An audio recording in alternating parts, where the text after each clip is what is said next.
Hi hello. ഇന്ന് ഞായറാഴ്ചയായിട്ട് എന്താ എല്ലാവരെയും പരിപാടി? ഞങ്ങൾ ഇന്ന് രാവിലെ നാത്തൂൻ്റെ അടുത്ത് പറയാം, അതായത് നാത്തൂൻ്റെ വീട്ടിലേക്ക് സർപ്രൈസ് ആയിട്ട് പോണേ കേട്ടാ. അപ്പോൾ അതെ, ഇന്ന് ഇക്കാക്കൊന്നും പണിയില്ലാത്ത കാരണം ഇക്കാക്കായും ഉണ്ട്, പിള്ളേരും ഉണ്ട്, എല്ലാവരും ഫ്രീ ആണല്ലോ. ഞായറാഴ്ച ആകുമ്പോൾ പണിയൊന്നുമില്ലല്ലോ. അപ്പോൾ നമ്മൾ പോവാണ്, എരപ്പമ്പാറ എത്തിയിട്ടാ. വലിയ തിരക്കൊന്നുമില്ല. ഇത് അപ്പോൾ എണ്ണ അടിക്കാനായിട്ട് ഡീസൽ അടിക്കാനായിട്ട് ഇത് എരപ്പമ്പാറ പമ്പിൽ നിർത്തി. അപ്പോൾ ഇക്കാക്കെ ഡീസലടിക്കാൻ മറ്റേ ഇറങ്ങി നിന്ന് ഡീസലടിക്കുകയൊക്കെ ചെയ്യാട്ടെ. അപ്പം ഞാനാണെങ്കിൽ ഇങ്ങനെ പമ്പിലോട്ടൊക്കെ നോക്കിക്കോട്ടാ. അപ്പോൾ ഇപ്പോൾ ഡീസലടിക്കലും കഴിഞ്ഞ് നേരെ പട്ടിയെടുത്തിന് പോവാം. പട്ടിയെടുത്ത് ഇന്ന് പല കടകളും തുറന്നിട്ടില്ല, ഹോൾസെയിലുടെ അങ്ങനെയുള്ള കടയും തുറന്നിട്ടില്ല. ബസ്സൊക്കെ നല്ല ഇതായിട്ടുണ്ട് കേട്ടോ. പിന്നെ ഇന്ന് കാക്ക പറഞ്ഞ് ഇവിടെ നല്ല ചായയും നല്ല സ്നാക്സും കിട്ടുന്ന ഒരു കടയുണ്ട്, നമുക്ക് അവിടെ ഒന്ന് പോയി നോക്കി അവിടെ നിന്ന് ചായ കുടിക്കാമെന്ന് പറഞ്ഞു. പിന്നെ ഞായറാഴ്ച എന്നോട് ചായ ഉണ്ടാക്കണ്ടെന്ന് പറയും, നമുക്ക് അവിടെ നിന്ന് പുറത്തേക്കാന്ന് പറയും. അങ്ങനെ ഞങ്ങൾ ഞായറാഴ്ച അധികമൊന്നും ഉണ്ടാക്കാറില്ല, ഉച്ചക്ക് മാത്രമേ ഉണ്ടാക്കും. ഉച്ചക്ക് അത്താഴം അങ്ങനെയൊക്കെ ഉള്ളൂ, രാവിലെ എവിടെ നിന്ന് വാങ്ങും. അപ്പം ആ കടയിൽ തുറന്നില്ല. അപ്പോൾ പറഞ്ഞ് നമുക്ക് വേറൊരു കടയുണ്ട് ലോഡും കൊണ്ട് പോകാൻ നേരത്ത് ഞങ്ങൾ സ്ഥിരമായിട്ട് അപ്പവും മുട്ടക്കറിയും ചായയും കുടിക്കണ ഒരു കടയുണ്ടെന്ന് പറഞ്ഞു. അപ്പം പറഞ്ഞ് അപ്പം മുട്ടക്കറി ഒന്നും വേണ്ട, ഒരു കാൽ ചായ വാങ്ങിച്ചെന്നേന്ന് പറഞ്ഞു. അപ്പോൾ ഇതാണ് ഇക്കാക ലോഡ് എടുക്കാൻ പോകുമ്പോൾ സ്ഥിരമായിട്ട് കുടിക്കണ കട, ചായ കുടിക്കണ കട. അപ്പോൾ മോൾ ഓടിപ്പോവാണ്ടാ. അപ്പോൾ ചായയും കുടിച്ചത് ഞങ്ങൾ യാത്ര തുടർന്നു. ഞങ്ങൾ പോണത് മൂവാറ്റുപുഴയ്ക്കാണേ. അപ്പോൾ ഞങ്ങളിങ്ങനെ പോയിക്കൊണ്ടിരിക്കുകയാണ്. മൂവാറ്റുപുഴ ഇതിപ്പോൾ ഞങ്ങൾ ടൗൺ എന്ന് പറയാനൊന്നുമില്ല, ഒരു ഗ്രാമപ്രദേശം, തികച്ചും ഒരു കൃഷിയും കാര്യങ്ങളൊക്കെ ഉള്ള ഒരു ഏരിയ ഉണ്ട്. ഇത് അവിടുത്തെ ഒരു കനാല്, കുറച്ചങ്ങോട്ട് ചെല്ലുമ്പോൾ ഒരു വ്യവസായ മേഖലയാണ്. പിന്നെ അവിടെയൊക്കെ ഓൾമോസ്റ്റ് പാടത്തൊക്കെ നല്ല കൃഷികളാട്ടോ, പല ടൈപ്പ് കൃഷി, നല്ല ഭംഗിയുണ്ട് കേട്ടോ കാണാൻ. തോട്, പാടം, അതിൻ്റെ സൈഡിൽ അമ്പലം, കൃഷി, പിന്നെ ഒരു കുടിവെള്ളത്തിൻ്റെ എന്തൊരു സെറ്റപ്പ് അപ്പുറം ഉണ്ട് കേട്ടോ. അപ്പം ഞങ്ങളിങ്ങനെ പോയിക്കൊണ്ടിരിക്കുക, ഓരോ വർത്തമാനങ്ങളിങ്ങനെ പറഞ്ഞുകൊണ്ട് ഇത് പോയിക്കൊണ്ടിരിക്കുക കേട്ടോ. റോട്ടിലും തിരക്ക് വളരെ കുറവാണ്. പിന്നെ ഇന്നെന്തോ മഴയില്ല, അതുകൊണ്ട് ഭാഗ്യമായി. അപ്പം എന്താടി മുമ്പും പിമ്പുമായിട്ട് ഞാനോ നീയൊന്നും പറഞ്ഞുകൊണ്ട് രണ്ട് ബസ്സൊക്കെ പോകുന്നുണ്ട്. അപ്പം ഞങ്ങൾ സൈഡ് ഒതുക്കി കൊടുത്തു, അവരങ്ങൾ ധൃതിയുള്ളൊരു പോട്ടേന്ന് കരുതി കൊണ്ട് ഒതുക്കി കൊടുത്ത് ഞങ്ങൾ യാത്ര തുടർന്നു. ഇതൊരു കനാലാണ്ട്, ഇടുങ്ങിയൊരു പ്രദേശമായതുകൊണ്ട് ഇങ്ങനെ ഒരാൾ ഒതുങ്ങിയാലേ പറ്റുള്ളൂ. ഇതിപ്പോൾ വീട്ടൂർ ഒരു വനമാണ്. വനം എന്ന് പറയാൻ തേക്കിൻ്റെയൊക്കെ പ്ലാന്റേഷനാട്ടോ, സർക്കാരിൻ്റെയാണ്. പിന്നെ ഇവിടെ എന്ന് പറഞ്ഞ പ്രത്യേകത എന്ന് പറഞ്ഞിട്ടുണ്ടെങ്കിൽ ഈ ഒരു ഏരിയ എന്ന് പറഞ്ഞാൽ പൈനാപ്പിള്, കോഴി ഫാം, ഇതൊക്കെയാണ് ഇവിടുത്തെ ആൾക്കാരുടെ മെയിൻ പരിപാടി. കേട്ടോ, വനം കണ്ടാൽ പേടിയോ, രാത്രിയൊക്കെ ആണെങ്കിൽ ഇതിൽ കൂടെ വരുമ്പോൾ നമുക്ക് പേടിയുണ്ടോ, ഇരുട്ടും. ഇത് മൊത്തം തേക്കാണ് കേട്ടോ. തേക്ക് വെട്ടണതിനനുസരിച്ച് ഇതിൻ്റെ തേക്ക് പ്ലാന്റ് ചെയ്തുകൊണ്ടിരും. ഇതിൻ്റെ അപ്പുറത്തൊരു പാർക്കുണ്ട്. ഈ പോണ റോഡിൻ്റെ സൈഡിൽ രണ്ട് വലിയ ബെടാ പാറമടയുണ്ട്.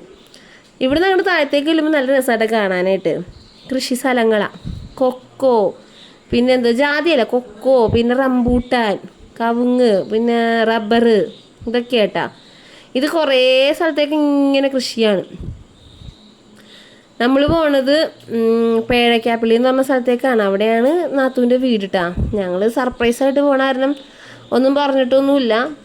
പിന്നെ അവിടെ ചെന്നാലും ഞാൻ അവരുടെ വീഡിയോ എടുക്കൂല, കാരണം ഓരോരുത്തരുടെ സ്വകാര്യത നമ്മൾ മാനിക്കണമല്ലോ.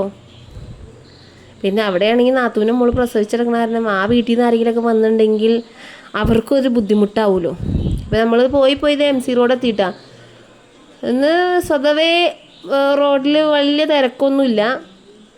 ഞങ്ങൾ അപ്പുറത്തേക്ക് ക്രോസ് ചെയ്ത് പോവട്ടെ. വഴി വരെ കച്ചവടക്കാരൊക്കെ ഒരുപാടുള്ളതായിരുന്നു, പക്ഷെ ഇന്നെന്തോ കുറച്ച് ആൾക്കാരേ ഉള്ളൂ. പല സ്ഥാപനങ്ങളും അടഞ്ഞ കിടക്കണ കേട്ടാ. പിന്നെ എന്താ പറയുക, ഇവിടെ ഈ മെയിനായിട്ട് ഈ സ്ഥലത്ത് ഈ യൂസ്ഡ് കാറ് കാര്യങ്ങളൊക്കെയുള്ള കച്ചവടമൊക്കെ ഉള്ള സ്ഥലങ്ങളാട്ടെ പലതും. പിന്നെ മരത്തിൻ്റെ പരിപാടി, പിന്നെ ഉപ്പിലിട്ടതിൻ്റെ കട ഉണ്ടാവും. അവിടുത്തെ ഉപ്പിലിട്ടത് സൂപ്പറാണ്. ഞങ്ങൾ ഇന്നത് തുറന്നിട്ടില്ല. ഞങ്ങൾ പോകുമ്പോൾ മിക്കപ്പോഴും അവിടെ നിന്ന് ഉപ്പിലിട്ടതൊക്കെ വാങ്ങി കഴിക്കും. പിന്നെ ആ സൈഡിലത്തെ അമ്പലമൊക്കെ ഉണ്ടോ, നല്ല സൂപ്പറാണ്, നല്ല കുളവും അമ്പലവും ആ റോഡ് സൈഡിൽ തന്നെ കാണാൻ തന്നെ ഒരു ഇതാട്ടോ. പിന്നെ പറഞ്ഞ പോലെ സ്വതവേ ആൾക്കാർ അപ്പോൾ കണ്ട കടയൊക്കെ അടഞ്ഞ കിടക്കണേ. യൂസ്ഡ് കാറിൻ്റെ, യൂസ്ഡ് വണ്ടിയുടെയും സെക്കൻഡ് വണ്ടിയുടെയൊക്കെ സെയിലാണ് കൂടുതൽ നടക്കണേ. പിന്നെ വണ്ടിയുടെ സ്പെയറൊക്കെ ഇട്ടു കേട്ടോ അങ്ങോട്ടൊക്കെ പോയാൽ. അപ്പോൾ വീട്ടിലേക്ക് അങ്ങോട്ട് പോണതിൻ്റെ ഭാഗമായിട്ട് എന്തെങ്കിലും സ്നാക്സും ഫ്രൂട്ട്സൊക്കെ വാങ്ങിക്കണമെന്നും പറഞ്ഞുകൊണ്ട് ഞങ്ങൾ ഇറങ്ങിയേക്കണേ കേട്ടാ. അപ്പം ഇക്ക ഓരോന്നും പറഞ്ഞ് നമ്മളെ പിടിപ്പിക്കാൻ നോക്കുന്നുണ്ട്. സൂപ്പറാണ്, അങ്ങനെയാണ്, നാടനാണ്, ഓ സൂപ്പർ സൂപ്പർ. ഞാനപ്പോൾ ആ മാങ്ങവേട്ട നോക്കിയപ്പോൾ അത്ര സൂപ്പറൊന്നുമില്ല. നിവർത്തി വെച്ചതിൻ്റെ അടി തുറന്ന് നോക്കിയപ്പോൾ ആകെ കേട്. പിന്നെ ഈ മഴയുണ്ടെന്നറിയില്ല, മാങ്ങ അത്ര കൊള്ളൂല കേട്ടോ. മാങ്ങ നമ്മൾ ചെത്തി നോക്കി തുറത്ത് നോക്കാതിരുത് വെളുത്ത എന്തോ ഒരു ഇതുപോലെ കട്ട പോലെയൊക്കെ ഇരിക്കും, ചില പുഴുവായിരിക്കും. പിന്നെ അവിടെയുള്ളവർക്ക് ഷമാമ് ഭയങ്കര ഇഷ്ടമാണ്. അവർ ഷമാമ് ഷേക്ക് അടിച്ചു കുടിക്കും. ഞാനൊരു ഷമാമ്, പിന്നെ ഏത്തപ്പഴം നല്ല നാടനാകുമ്പോൾ സൂപ്പറാണ്, കൊണ്ടുപോയിക്കോളാൻ പറഞ്ഞു. നാടനൊന്നുമല്ല, എന്നാലും പിന്നെ ഒന്നുമില്ലാത്തതിൽ ഏത്തപ്പഴം വാങ്ങി. പിന്നെ ഞാൻ അവിടെ ഇരിക്കണ ഈ ഓറഞ്ചില്ലേ, ഇസ്രായേലി ഓറഞ്ച് വാങ്ങി, ഷമാമ് വാങ്ങി, പിന്നെ ആ തൂങ്ങിക്കിടക്കണ പ്ലം വാങ്ങി, ആപ്പിൾ വാങ്ങിയായിരുന്നു. ഇപ്പം എല്ലാ കടയിലും ആ ഒരു മഞ്ഞ കളർ ഈന്തപ്പഴം കിടക്കണുണ്ടാ. പക്ഷെ അതിൻ്റെ കാണുന്ന ഭംഗിയുള്ളൊരു ചവർപ്പത്, അതെങ്ങനെയാണ് ഉപയോഗിക്കണേ? ഞാനത് വാങ്ങിച്ചിട്ട് എനിക്ക് തിന്നാൻ പറ്റിയില്ല. അത് എനിക്ക് എന്തോ ചവർപ്പായിട്ടാണ് തോന്നിയത്. പിന്നെ ഞാൻ മാങ്ങേനെ എടുത്ത് സ്കാൻ ചെയ്ത് നോക്കാട്ടെ, കൊള്ളാവോന്ന്. എനിക്കിഷ്ടപ്പെട്ടില്ല, ഞാനത് തിരിച്ചു വെച്ചു. എനിക്ക് വേണ്ടാക്കാന്ന് പറഞ്ഞു. എന്നാൽ പിന്നെ അതിന് പകരം നമുക്ക് എന്തെങ്കിലും ബേക്കറിയും കൂടി വാങ്ങിക്കാം. അവിടെ ഒരു കൊച്ചിറക്കാനുള്ളതാണ്, അവന് ബേക്കറി കൊടുക്കണം. അപ്പം ഞാൻ ബേക്കറി നോക്കാമെന്ന് പറഞ്ഞിട്ട് പ്ലംസ് ഞാൻ നേരത്തെ പറഞ്ഞ, അപ്പം പ്ലംസ് എടുത്താലുള്ള മുകളിൽ ശരിയാണല്ലോ. അപ്പോൾ ഞങ്ങൾ ബേക്കറി മേട്ടായി. പിന്നെ നോട്ടം കുറച്ച് ബേക്കറി എടുത്ത്, അപ്പോൾ അവിടുത്തെ സാധനങ്ങളൊക്കെ കാണിക്കണ കേട്ടോ, ചില്ലുകൂട്ടിലുള്ളത് കുറേ ബേക്കറിയൊക്കെ ഇരിപ്പുണ്ട്. പിന്നെ നമ്മുടെ പണ്ട് കാലത്തെ നാരങ്ങ മിഠായി അങ്ങനെയുള്ള സാധനങ്ങളൊക്കെ അവിടെ തൂക്കിയിട്ടിട്ടുണ്ട് കേട്ടോ. ഞാൻ വാങ്ങിയൊന്നുമില്ല, അതൊക്കെ വാങ്ങി നമ്മൾ വീണ്ടും യാത്ര തുടങ്ങാണ്. പിന്നെ അവരുടെ വീടെന്ന് പറഞ്ഞിട്ടുണ്ടെങ്കിൽ ഇച്ചിരി ഹൈറ്റിലേക്കുണ്ട്, ഒരുപാട് കയറ്റങ്ങളൊക്കെ കയറി ചെന്നിട്ട് മലയോര പ്രദേശം ശരിക്കും. ഇത് മറ്റേ അവിടെ തന്നെയുള്ള ഒരു ഇലാഹിയ എഞ്ചിനീയറിംഗ് കോളേജിൻ്റെ അടുത്താണ് നാത്തൂൻ്റെ വീട്. കണ്ടില്ലേ, അവിടെ ഫുട്ബോൾ പ്രേമികരായിട്ടുള്ള പിള്ളേരുടെ കട്ടൗട്ടൊക്കെ ഇരിക്കണുണ്ടോ. ഈ വീട് കണ്ടോ, ചൈനക്കാരുടെ വീട് പോലെ ഇരിക്കുന്നത്. പിന്നെ ഇവിടുത്തെ ആൾക്കാരുടെ വരുമാന മാർഗം എന്ന് പറഞ്ഞിട്ട് ഞാൻ പറഞ്ഞില്ലേ, പൈനാപ്പിളിൻ്റെ താഴേക്കൊക്കെ ഓരോ വീടിൻ്റെ അവിടെ നോക്കിയിട്ടുണ്ടെങ്കിൽ കോഴി ഫാമാണ്. ബാക്കിലേക്ക് നാത്തൂൻ്റെ വീട്ടിലും കോഴി ഫാം ഉണ്ടായിരുന്നാണ്, അവർ നിർത്തി. അപ്പം ഇവിടുന്ന് കുറച്ചങ്ങ് പോകണം. ഇവിടെ അങ്ങോട്ട് ചെല്ലുമ്പോൾ ഇതിനെ പൈനാപ്പിൾ സിറ്റി എന്നാണ് കേട്ടോ പറയണത്. ഇവിടുന്ന് അങ്ങോട്ട് പോകണം, കുറച്ചങ്ങോട്ട് വളവും തിരിവും ഒക്കെ ഉണ്ട് കേട്ടോ. തീരെ ടൗണാണെന്ന് വെച്ചാൽ ടൗണൊന്നുമല്ല, തീരെ ഒരു ഗ്രാമപ്രദേശമാണെന്ന് വെച്ചാൽ അതുമല്ല. പ്ലൈവുഡ് ഒരുപാട് കമ്പനികളും കാര്യങ്ങളൊക്കെ ഉണ്ട് കേട്ടോ. പൈനാപ്പിളിൻ്റെ ജാമൊക്കെ ഉണ്ടാക്കണ ഒരു ഇതുണ്ട്. പിന്നെ പ്ലൈവുഡ് കമ്പനികൾ, കോഴി ഫാമാണ്. ഈ അറ്റത്തുള്ള വീടിന് മാത്രം ഒരിക്കലും ഒരു വ്യത്യാസം എനിക്ക് തോന്നിയിട്ടില്ല. കാരണം ഞാൻ എന്ന് മുതൽ ഇവരെ വീട്ടിൽ വന്നിട്ടുണ്ടോ അന്നൊക്കെ ആ വീട് അതുപോലെ തന്നെ ഇരിപ്പുണ്ട്.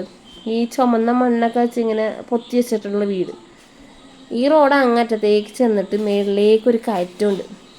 ഇവിടെ എന്തോ ഈ സൈഡിലെന്തോ ആർക്കോ എന്താ മരിച്ചതാണെന്ന് തോന്നുന്നു. അവിടെ കുറേ ആൾക്കാരൊക്കെ കൂടിയിട്ടുണ്ട്.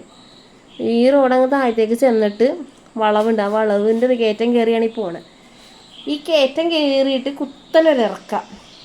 ആ റോഡ് അവസാനിക്കുന്നതും ആ കുത്തനിറക്കം അവസാനിക്കുന്നതും നാത്തൂൻ്റെ വീട്ടിലാട്ടാ. അപ്പം ഞങ്ങൾ കയറ്റം കയറി ഇങ്ങനെ പോവാം. അങ്കണവാടിയാണ് സൈഡിലിട്ടാ. അപ്പോൾ അവരെ വീട്ടിലേക്ക് ഞങ്ങൾ ചെല്ലുന്നത് പറയാത്ത കാരണം വീഡിയോയിലൊന്നും അവരെ ഇൻക്ലൂഡ് ചെയ്യണില്ല. ഇതാണ് മറ്റേ ഞാൻ പറഞ്ഞ ജാമിൻ്റെ കമ്പനി, അവരെ വീട് തൊട്ടടുത്താണ്. അവർ താഴെ, ഈ ജാമിൻ്റെ കമ്പനി മേളിൽ. എടാ ഈ ഇറങ്ങി ചെല്ലണത് ഈ കാണുന്ന വീടാണ് നാത്തൂൻ്റെ വീട്. അളിയനെ ഓട്ടോറിക്ഷ ഓടിക്കലുണ്ടോ, അളിയനെ അപ്പോൾ ചായ കുടിക്കാൻ വന്നിട്ടുണ്ട്. അപ്പോൾ ഞങ്ങൾ അവിടുത്തെ പരിപാടിയൊക്കെ കഴിഞ്ഞിട്ട് തിരിച്ചു പോവാം കേട്ടോ. അപ്പോൾ അവർക്ക് വല്ലാതെ സർപ്രൈസായിപ്പോയി എന്ന് വെച്ചിട്ടുണ്ടെങ്കിൽ നമ്മൾ പറഞ്ഞില്ലല്ലോ. അപ്പോൾ അവിടെ നിന്ന് ഞങ്ങൾക്ക് ഇന്ന് എല്ലും കപ്പയാണ് കഴിക്കാൻ കിട്ടിയത്. എല്ലും കപ്പയും കഴിച്ച പിന്നെ ഉച്ച കഴിഞ്ഞിട്ട് പോയാൽ മതി, നമുക്ക് ബിരിയാണി കഴിഞ്ഞിട്ട് പോകാം എന്നൊക്കെ പറഞ്ഞു.